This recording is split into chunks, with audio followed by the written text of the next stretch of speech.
That's where I recognized him from. Hi, can you see it? I am live right now. I just want to, cool, I just want to make sure I get the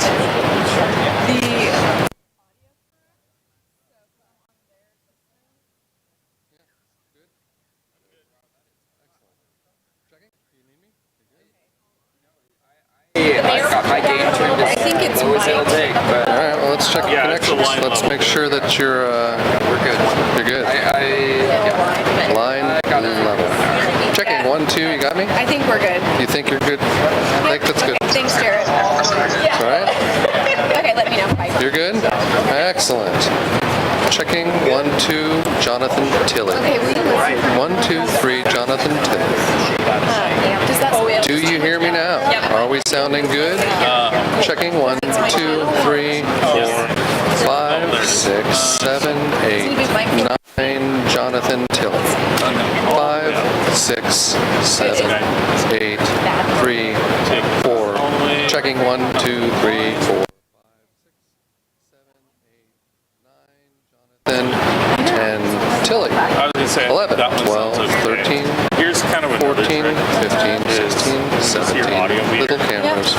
18, 19, 20. If it was just Checking. standard where I'm setting. You sound good. I sound good to you. that is Wonderful. I love I that. don't hear much. As long as you hear me, Switched it to we're auto, good. And you're And just giving, further checks for anybody else still adjusting or learning audio, and just mentioning Jonathan Tilley one more time. yeah, this I sounds don't know like if he's live yet. Thank you so yeah, much. no problem. Is Kix alive in here? Love mic up Yeah, there in go. case I have any issues. Cool. Let me step back so you can hook yourself up. I don't want this to be in her way. Oh, perfect. See, that's nice. I mean, somebody else has got one here. So Oh, here, let me do that. Yeah. And so that's, yeah, a lot of it's I guess just like I don't want to mess up that one. because I was like, you will have. So just be prepared for that.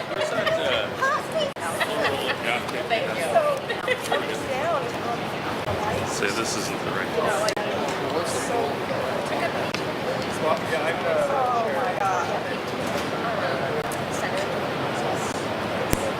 she's the hands down best restaurant I have ever seen in my life. I'm such a envy. It was like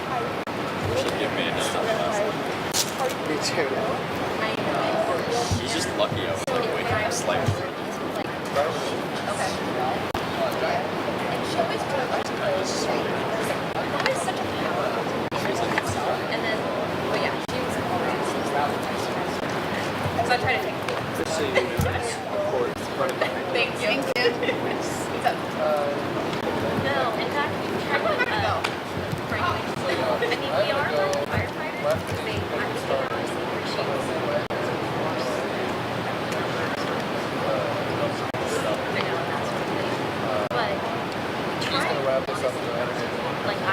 Now here's kind of like something that You tell me. totally screwed me up when I was first shooting. As soon as you're done, switch it back. Yeah, which I think you're not. Okay, cool. Thank you so much. Yeah, oh, my pleasure.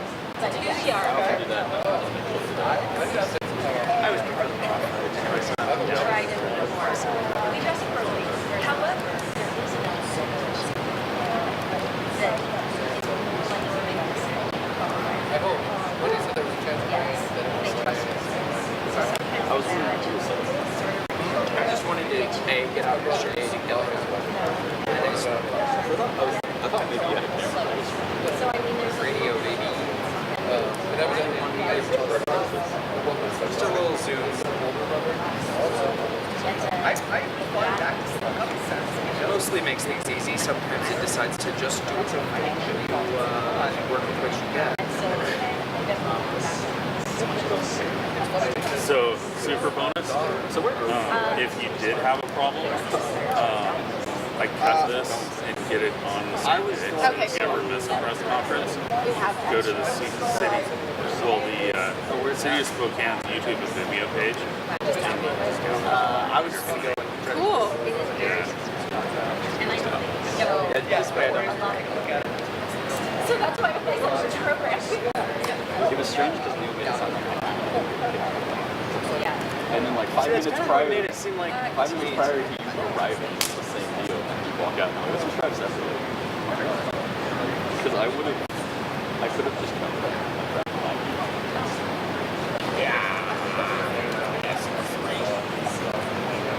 Just do whatever, as long as you don't like me, I just do whatever you want. I just didn't want to.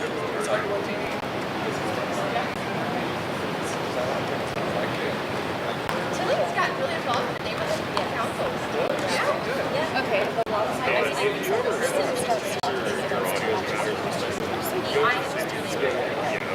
I didn't know if you knew about that. I don't come to a ton of these, but I am very appreciative of City Cable 5 and the access I get to that. Awesome. Cool.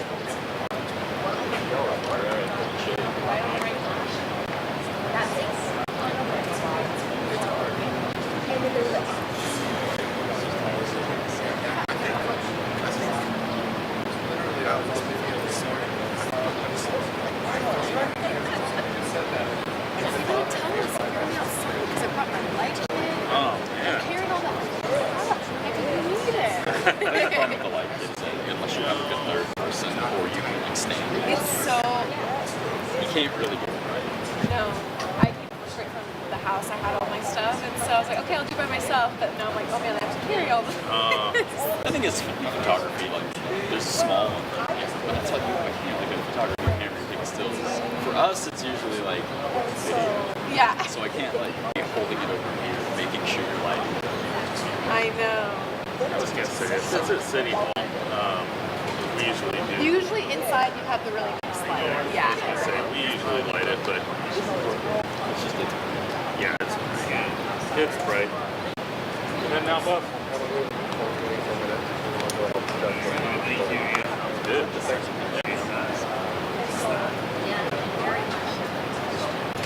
that's my first time. Okay, what's the white thing? This? Yeah. That's just, I don't know. That's just a keychain for our car. I was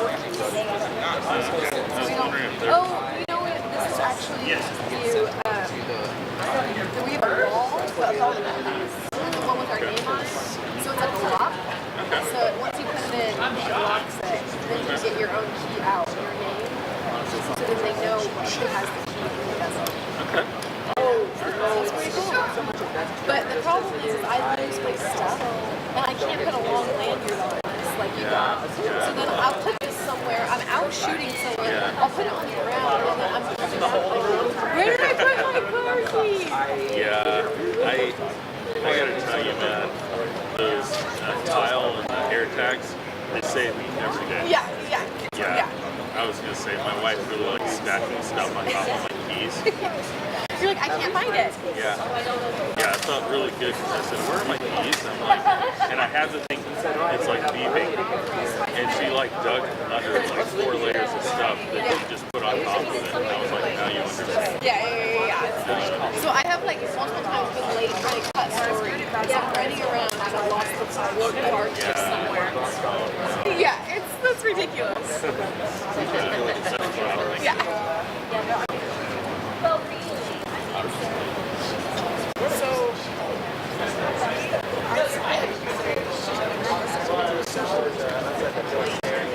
I'm not excited myself. I have no idea.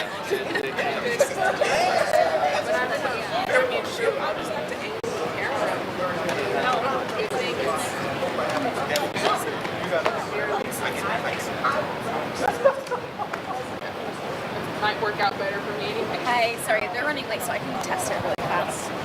So The love like testing, 1, 2, 3, testing, 1, 2, 3, testing. City of Spokane. Okay, if it sounds good, then I'll just have it on both ways. This is a new policy. Cool. Thank you.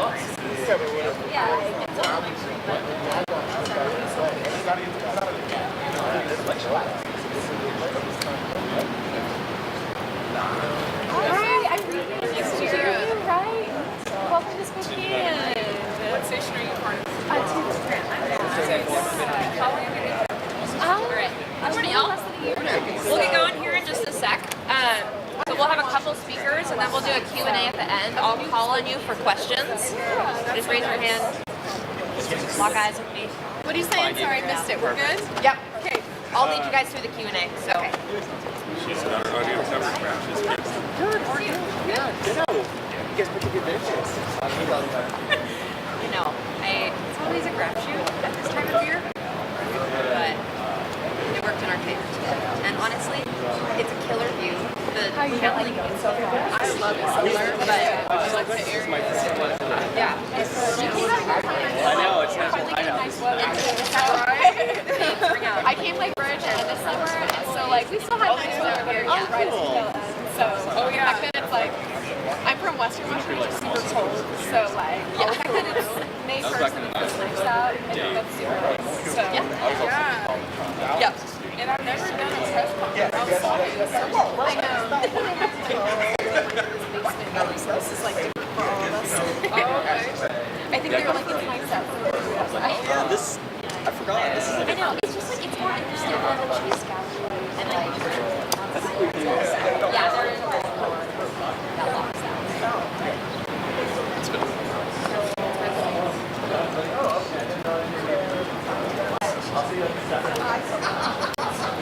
Did it go?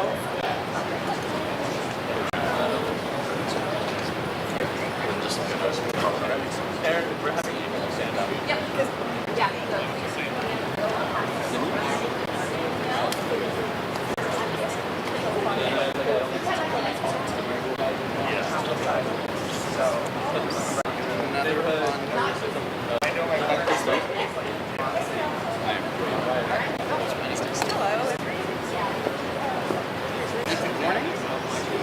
It's so beautiful. This is, I know, I was just saying, you guys picked a good day. So come on up. Just ever ready to run. Let's do this. Welcome. go on us. Come on in close here, everyone. Have you guys come in a little closer? Yeah, come in. Still closer? Yeah. Yeah, somebody could Perfect. practically. That's very cool.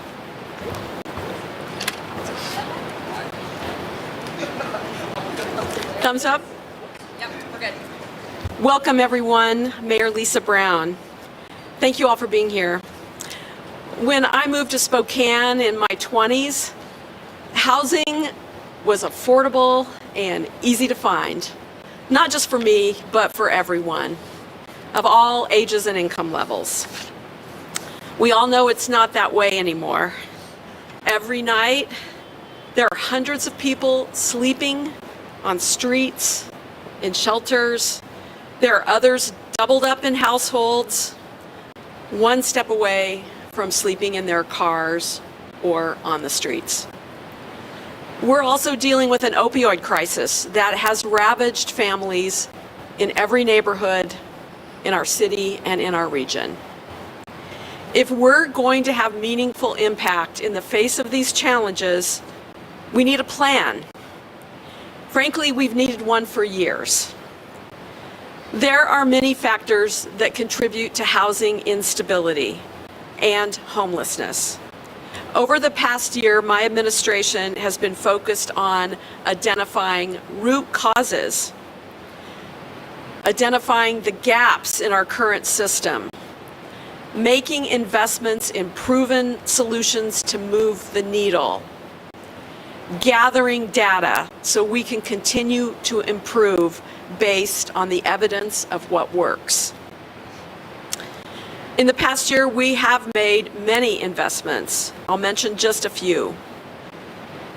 We've expanded our co-responder teams in police and fire and with our housing outreach team. We've invested opioid dollars in partnership with Spokane County to expand sobering beds and services.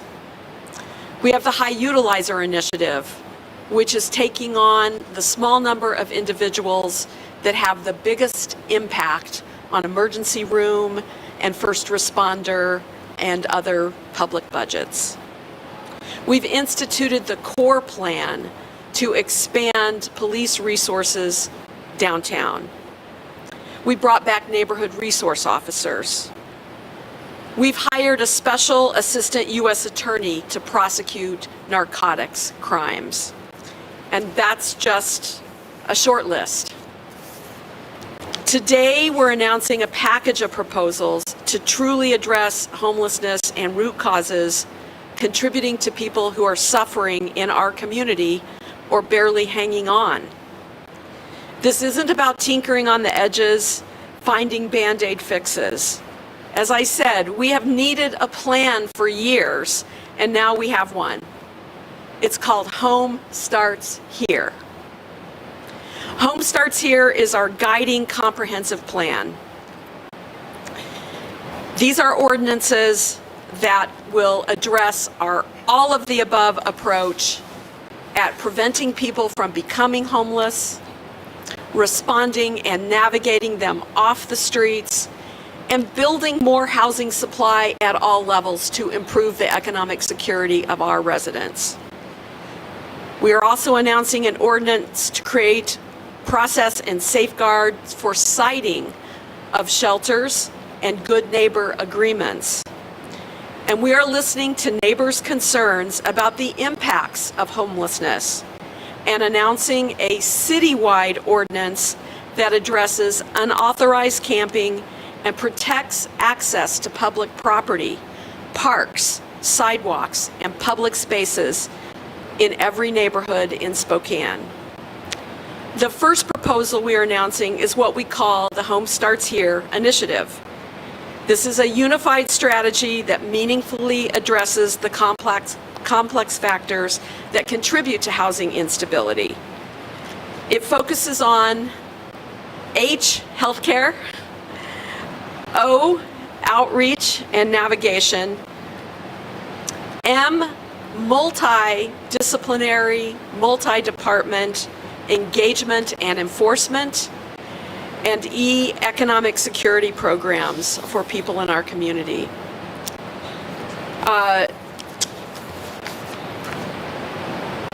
We see the need and value in a guiding plan that focuses on these specific areas, where they intersect and how they are shaping the work of all city departments. And when I say that, I just want to emphasize this all-of-city effort. We have fire and police. We have housing, neighborhood services. We have code enforcement, planning, public works, and transportation, all focused on initiatives that make and improve community safety.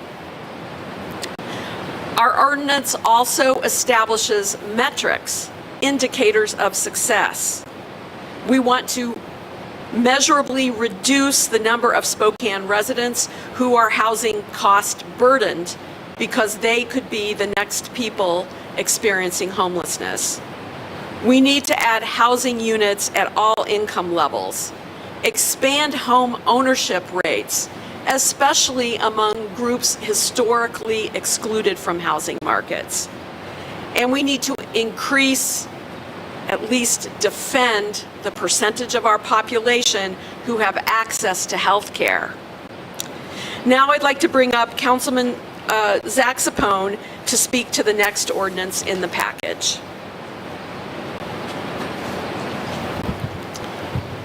Hi, everyone. So today, in collaboration with the administration, Council has been working on updating the ordinances that we talked about since last September at the roundtable discussions. So we're excited to announce new ordinances that codify best practices for sitting and activating of inclement weather centers, as well as emergency and transitional housing facilities.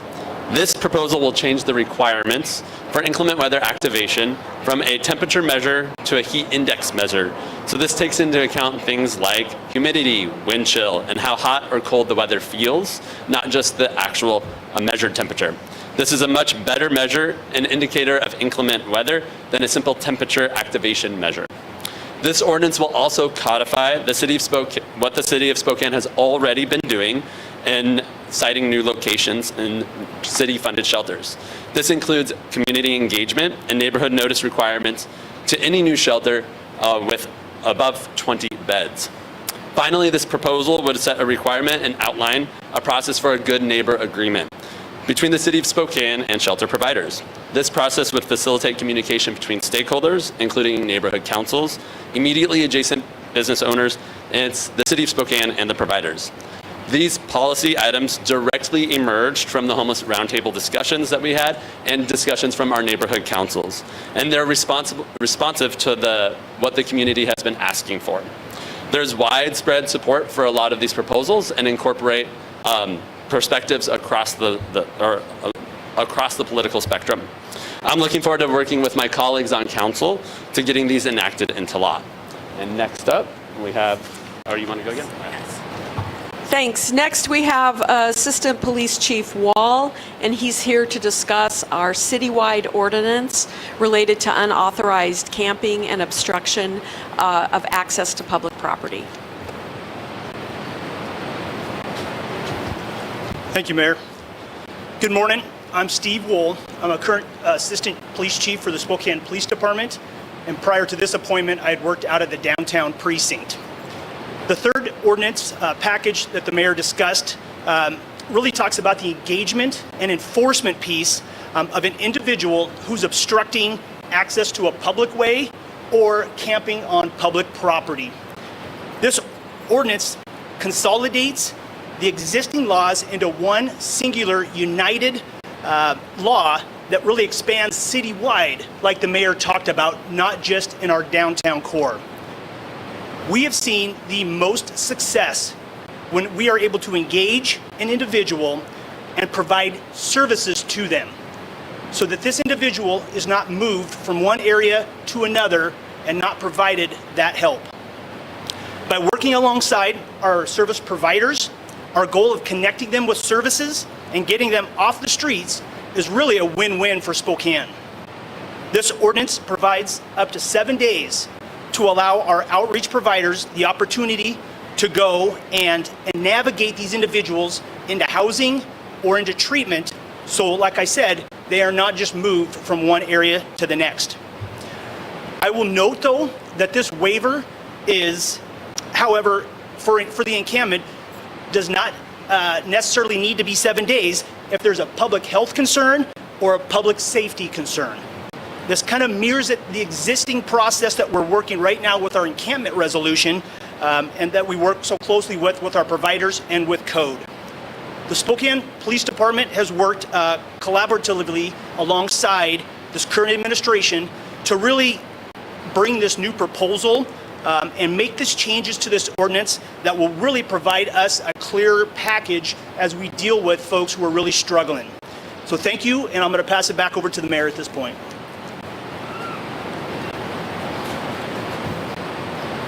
I just want to acknowledge that we believe these ordinances are a big step forward in the balanced approach necessary to accomplish this work, but we're not stopping here. There will be additional measures. The whole point of gathering the evidence and data is so that we can continue to improve. An approach very much championed by our police chief, Kevin Hall. But we also are in the preparation phases of allocating a new round of opioid settlement dollars. Assistant City Administrator Maggie Yates is working right now on that. Investments that will expand our navigation services, make more specific investments in opioid use disorder treatment. We intend to put a new round of funding proposals to council, including more mobile treatment options and investing in Maddie's Place to treat infants and families battling opioid use disorders. And while this isn't all of city engagement, in terms of city government, it really needs to be all of city in terms of all of our providers and others in the community who want to be part of this.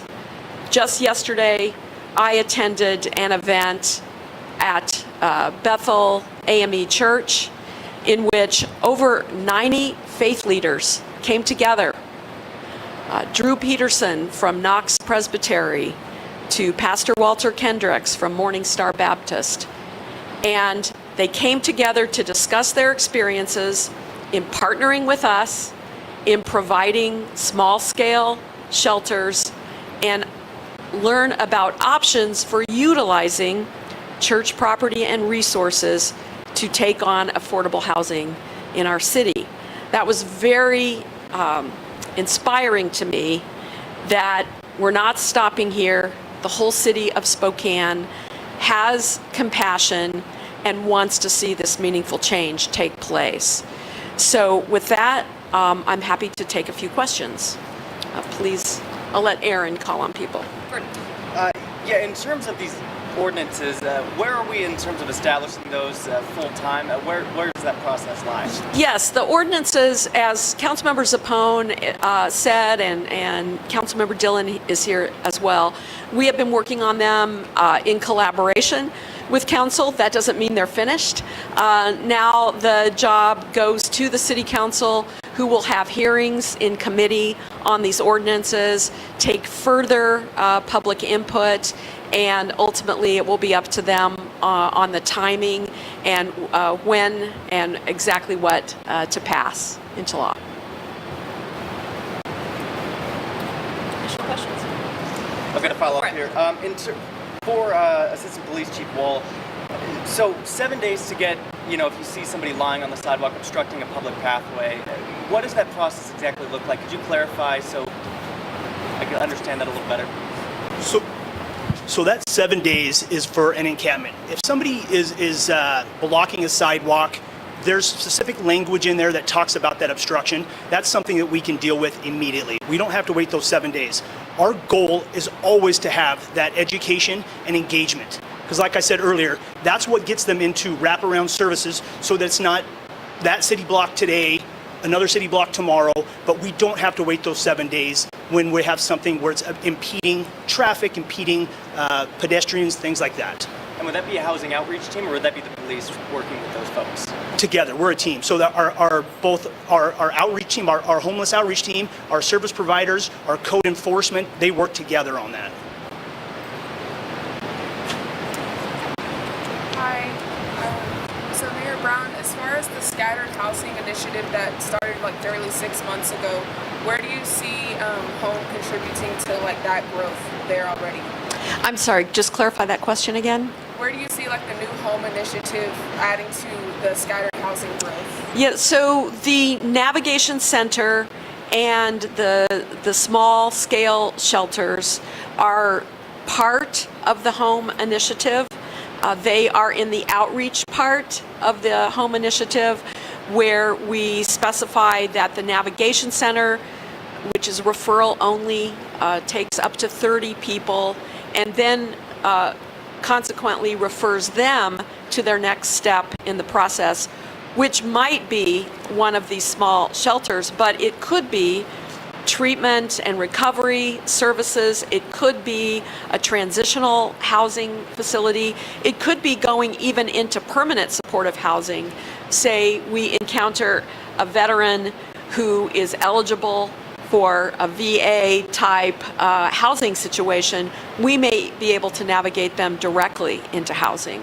So it is a central part of our initiative, and we're measuring the effects of each part of the initiative.